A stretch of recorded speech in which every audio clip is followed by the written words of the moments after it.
আপনি কোরআনের মানে পড়েছেন। আল্লাহ কোরআনে সূরা নিসায় বলেছেন তোমরা একের অধিক 4টা পর্যন্ত বিয়ে করতে পারো। জোরে বলুন সুবহানাল্লাহ। আল্লাহ এটা বলেননি যে 4টা করে বিয়ে করবি, করতে পারো। কখন শুনেলেন আমার ভাইয়েরা? আল্লাহ রাব্বুল আলামিন এই কোরআনকে অবতীর্ণ করেছেন পৃথিবীর ভবিষ্যৎবাণী করে। পৃথিবীর গোটা পৃথিবীর শুরু থেকে শেষ পর্যন্ত পুরো বায়োডাটা আল্লাহ কোরআনে ভরে দিয়েছেন। জোরে বলুন সুবহানাল্লাহ।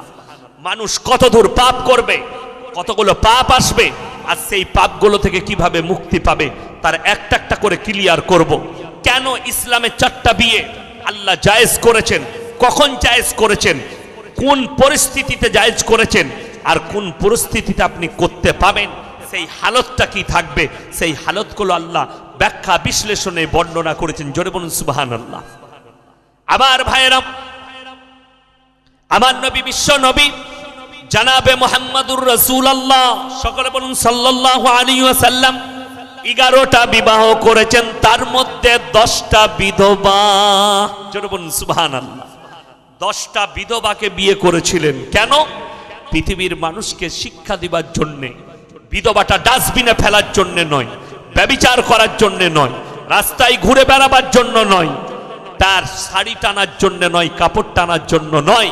তোমাদের যদি পছন্দ হয় তাকে বিবাহ করে স্বীকৃতি দাও স্ত্রী রূপে, আর হালাল স্ত্রী রূপে গ্রহণ করো, তার মধ্যেও তোমরা খায়ের বরকত পাবে আল্লাহর কাছে। জোরে বলুন সুবহানাল্লাহ। আমার নবীজি 11টার মধ্যে 10টা বিধবা। সব থেকে বড় জিনিস, এই মূর্খ নূপুর শর্মা, আমি তার জন্য দোয়া করেছি, আল্লাহ তুমি তাকে ঈমান দান করো। যদি তার তকদিরে ঈমান না লেখা থাকে তাকে পৃথিবীর মানচিত্র থেকে মুছে দাও। আমি দোয়া করেছি তার জন্য। এর থেকে বড় হাতিয়ার আর কিছু আছে বাবা? না। নূপুর শর্মা খারাপ মন্তব্য করেছে, মুসলমান আন্দোলন করছে হাওড়া, হুগলি, 24 পরগনায়। কেউ ঘর ভাঙছে, কেউ দোকান ভাঙছে, কেউ গিয়ে ভেঙে দিচ্ছে পার্টি অফিস। কোথা থেকে পেলে এই আন্দোলন? আল্লাহর কসম, এরা আমার নবীজির উম্মত হতে পারে না। এদের মধ্যে নবীজির আখলাক আর চরিত্র নেই।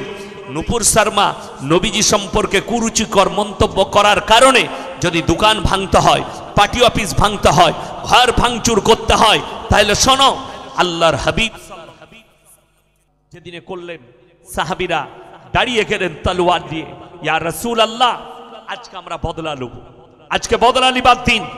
আম্মার ইবনে ইয়াসিনের আম্মা জানকে উট ফাড়ার মতো ফেলে দিয়েছে, বেলালে হাবসির কোমরে আগুন দিয়েছে, আজকে আমরা বদলা নেব। আমার নবী, বিশ্ব নবী বললেন, হে আমার সাহাবীরা শোনো, আমি আল্লাহর হাবিব দয়া করতে জানি, ময়া করতে জানি, ক্ষমা করতে জানি, বদলা নিতে জানি না। জোরে বলুন একবার সুবহানাল্লাহ। আমার নবীজি 5টা নিদান দিলেন, হে আমার সাহাবীরা তোমরা আমার 5টা কথার উপরে আমল করবে। 1 নম্বর হচ্ছে বৃদ্ধকে মারতে পাবে না, বৃদ্ধাকে মারতে পাবে না, শিশুকে মারতে পাবে না, আত্মসমর্পণ করলে মারতে পাবে না, কাবা ঘরে প্রবেশ করলে মারতে পাবে না, হযরতে সুফিয়ানের ঘরে যদি প্রবেশ করে তোমরা মারতে পাবে না। জোরে বলুন সুবহানাল্লাহ। নবীজি কাকে বুকে জড়িয়েছেন জানেন? আপনি অবাক হবেন, আপনি কেমন নবীজির উম্মত, আর আমার নবীজিকে আখলাক দিয়ে গেছে। আল্লাহর হাবিব সাল্লাল্লাহু আলাইহি সাল্লাম মেম্বারে বসে আছেন উঁচু জায়গায়, বেঈমান কাফেররা দলে দলে ঈমান আনার জন্য নবীজির কাছে আসছে। যেদিনে নবীজি মক্কা বিজয় করেছেন, সেই দলে একটা মানুষ, সে নিজের শরীরকে ঢেকে আসছে, পুরো শরীর ঢাকা।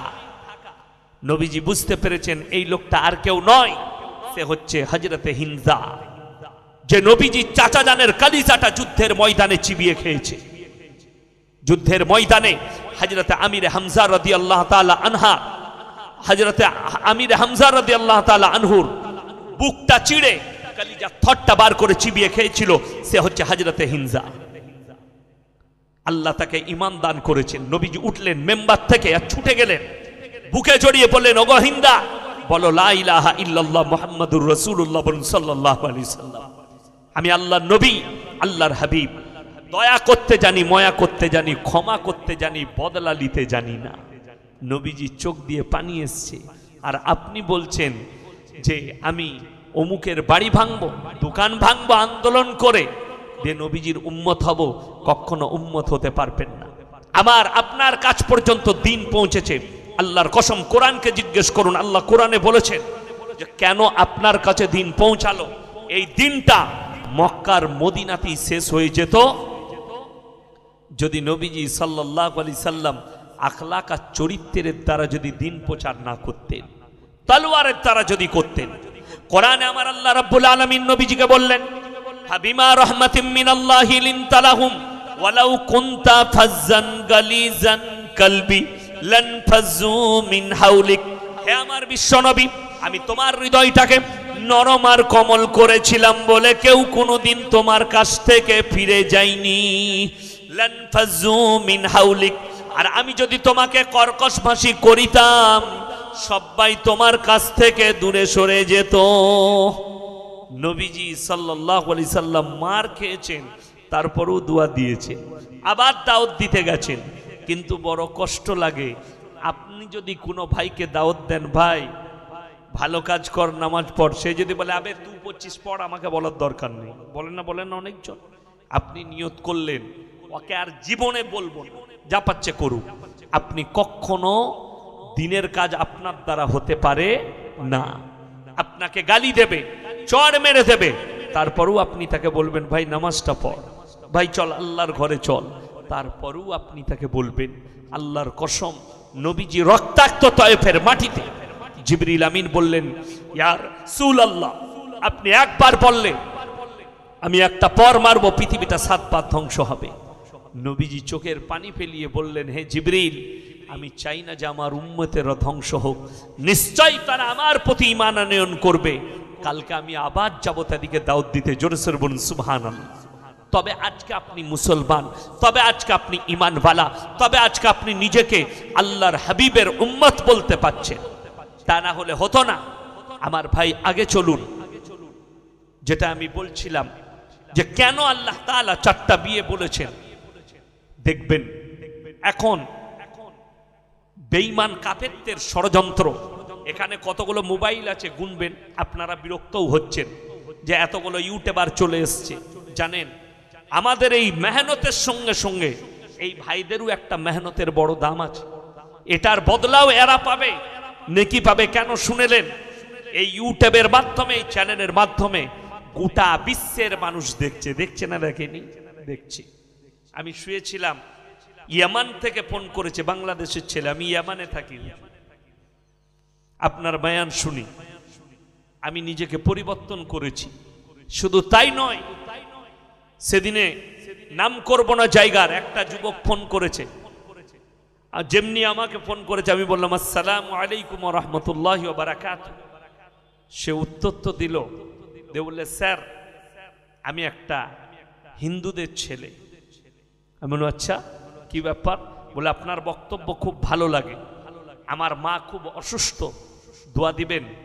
আমি বললাম আমি দোয়া করি, আল্লাহ তোমাকে তোমার মাকে আল্লাহ ইসলামের জন্য কবুল করুক। জোরে বলুন আল্লাহুম্মা আমিন। আমি এই দোয়া দিয়েছি, আর তোমার মাকে আল্লাহ সুস্থতা দান করুক। কেন? আমার কিন্তু বক্তব্য কারোর বিরুদ্ধে নয়, আমার বক্তব্য হচ্ছে নবীজি সাল্লাল্লাহু আলাইহি সাল্লামের হাদিস, কোরআন আর দ্বীনটাকে ঠিকভাবে পৌঁছাও যেভাবে নবীজি বলেছেন।